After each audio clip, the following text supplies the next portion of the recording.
ఈరోజు ఖంభంపాడు గ్రామంలో కనగాల రాజా గారి మిరప తోట రావడం జరిగింది. ఇది మిరప తోటలు గత 4 సంవత్సరాల నుంచి ఏదైతే అతిపెద్ద సమస్యని ఎదుర్కొంటున్నామో మనం, నల్లి పేరుతో, దాన్ని అధిగమించారైనా.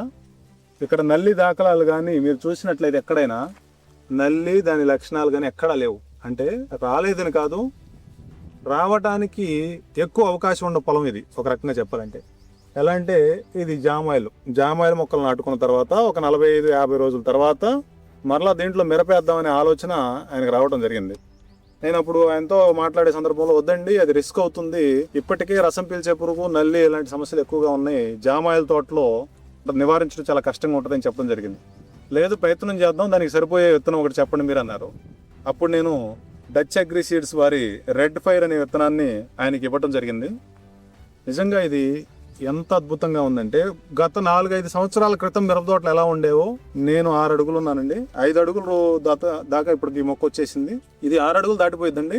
ఎక్కడికక్కడే అంతా కాసి పడిపోయిందండి. ఇప్పుడు కోసున్నారు, ఎకరానికి ఒక 7 క్వింటాలు 8 క్వింటాల వరకు కాయలు కోసున్నారు. ఈ రోజే కోత అయిపోయింది, ఇంకా జనం చేలోనే ఉన్నారు. మరలా ఒకవైపు నుంచి మరలా కోతకు వచ్చేస్తుంది. 9 ఎకరాల పొలంలో నాటారు వీరు. దాదాపు 50,000 మొక్కలు 9 ఎకరాల పొలంలో నాటారు.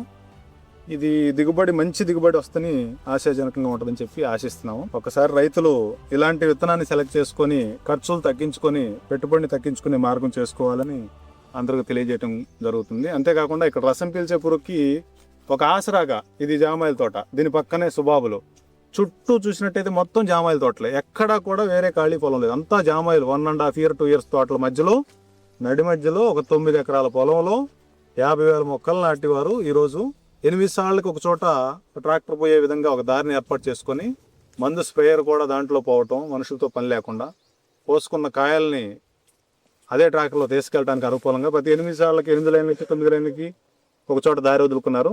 చాలా బాగుంది రాజా గారు, చాలా మిమ్మల్ని అప్రిషియేట్ చేస్తున్నాను. ఈ కాలంలో మీరు ఇంకా ఇలాంటి వ్యవసాయంలో ఈ కొత్త ఆలోచన చేసి జామాయిల్లో కూడా మిరప తోట పండించారు చూడండి, చాలా గర్వంగా ఫీల్ అవుతున్నాం.